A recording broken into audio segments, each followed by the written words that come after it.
मनुष्य जन्म लेता है वह पूर्ण नहीं होता है। परमात्मा उसे पूरा ही बनाकर भेजता है। लेकिन जब वह इस दुनिया में आता है तो यहाँ की व्यवस्था में उलझ जाता है। मनुष्य का स्वभाव है शांति, पूर्णता, प्रेम और सुकून। यही मनुष्य चाहता है। और लेकिन हमारी जो यहाँ पर व्यवस्था है जो बदल चुकी है। पहले की जो व्यवस्था थी, वैदिक शिक्षा प्रणाली या फिर जो भी पुरानी शिक्षा पद्धति थी, उसमें टेक्नोलॉजी तो उतना नहीं था, लेकिन मनुष्य जीवन को कैसे सफल और सुखी किया जाए ये उसमें था। उसमें तारतम्य था। कहने का अर्थ है कि अधूरापन नहीं था। अभी कोई कितना भी पढ़ ले, कितनी भी ऊंची पोस्ट पर चला जाए, ऐसी व्यवस्था का निर्माण हुआ है जिसमें सुसंगतता नहीं है, कम्युनिकेशन नहीं है। कोई कुछ कर रहा है, कोई कुछ कर रहा है, उसके जीवन में शांति नहीं है, अधूरापन है, खालीपन है। कोई एसपी बन जाए, डीएम बन जाए। व्यक्ति के जीवन में जो एक संगीत होना चाहिए, जो एक मधुरता होनी चाहिए, जो प्रसन्नता होनी चाहिए, वह नहीं है। अभी की जो तमाम व्यवस्थाएं हैं, चाहे शिक्षा व्यवस्था हो, चाहे न्याय व्यवस्था हो या फिर प्रशासनिक व्यवस्था हो, इसमें कोई भी व्यक्ति पूर्णतया खुश नहीं है।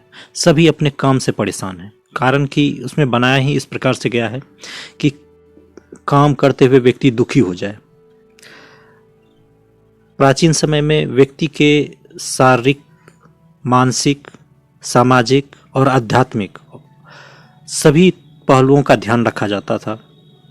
लोग काम को अपने कर्तव्य के रूप में लेते थे और सब एक दूसरे के पूरक बनते थे, शोषक नहीं। आज हालत यह है कि बड़ा पदाधिकारी छोटे पदाधिकारी का शोषण करता है और बड़े पदाधिकारी का शोषण नेता करते हैं, क्योंकि जीवन से संतुलन खो गया है। ये जो सारी व्यवस्था है अंग्रेजों द्वारा बनाई गई है। अंग्रेज बाजारवादी सोच के थे। उन्हें अध्यात्म से कुछ लेना देना नहीं था। वो सिर्फ कंपटीशन करना जानते थे। जबकि जीवन में काम ऐसा हो जिसमें सुकून हो, प्रसन्नता हो, काम करने पर दिनों दिन प्रसन्नता बढ़े, बैलेंस हो पर्सनल लाइफ और वर्क लाइफ में। इसलिए आज सभी स्टूडेंट भी प्रिपरेशन करते हैं किसी कंपटीशन की, तो इस कदर है कि लोग मानसिक डिप्रेशन में चले जाते हैं। टीचर्स डिप्रेस्ड हैं अपने काम से, फ्रस्ट्रेट हो जाया करते हैं सब लोग। तो लाइफ में पूरी खुशी इस व्यवस्था में नहीं है। जिस व्यवस्था में हम जी रहे हैं उस व्यवस्था का असर हमारे बच्चों पर पड़ता है, हम लोगों पर पड़ता है।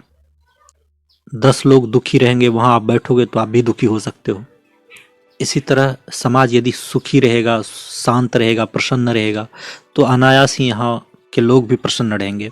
तो व्यवस्था को ऐसी होनी चाहिए जिसमें लोगों का न सिर्फ बिजनेस या कंपटीशन देखा जाए, बल्कि शारीरिक, मानसिक और आध्यात्मिक स्वास्थ्य भी देखा जाए, प्रसन्नता भी देखी जाए। शिक्षक स्वतंत्र रूप से सोच सकते थे, बोल सकते थे, लेकिन उन्हें नौकर बना दिया गया है। वो बिना आदेश के असत्य बात भी नहीं कह सकते। विरोध की तो बात ही अलग है। ऐसा ही हर एक विभाग में है। तो इस प्रथा को तोड़ना ही होगा। एक विचार जन्म ले इसके प्रति कि मनुष्य स्वस्थ, सुखी और शांत रह सके, ऐसी सामाजिक व्यवस्था, कार्य प्रणाली होनी चाहिए। क्योंकि आसपास यदि डिप्रेस्ड लोग रहेंगे तो समाज डिप्रेशन में ही जाएगा। तो क्या ही फायदा रह जाएगा इस जन्म को लेकर इतना काम करके, यदि आप खाली रह जाते हो, अधूरे रह जाते हो, परेशान रह जाते हो जीवन भर। प्रत्येक दिन पर डे एक लाइफ है अपना। उस लाइफ में खुशी होनी चाहिए, शांति होनी चाहिए, आनंद होना चाहिए। कार्य भी एक जगह तक ठीक है, लेकिन सबका जीवन में एक समय है और उस समय पर सारे काम होने चाहिए। रात के 12-1 बजे तक आप काम ही करते रह जाओ तो आराम ना करोगे तो आपका बायोलॉजिकल टाइम बिगड़ जाता है, उससे सारा रिलेशंस भी प्रभावित होता है। तो हमें एक स्वच्छ दिशा की ओर समाज को बढ़ाना चाहिए। समाज को बढ़ाने वाले हैं टीचर्स, उन्हें गुलामी से मुक्त होना होगा, स्वतंत्र सोच का होना होगा। वकील हैं, वो भी समाज की रक्षा के लिए अन्याय के खिलाफ वकील काम कर सकते हैं। धन्यवाद।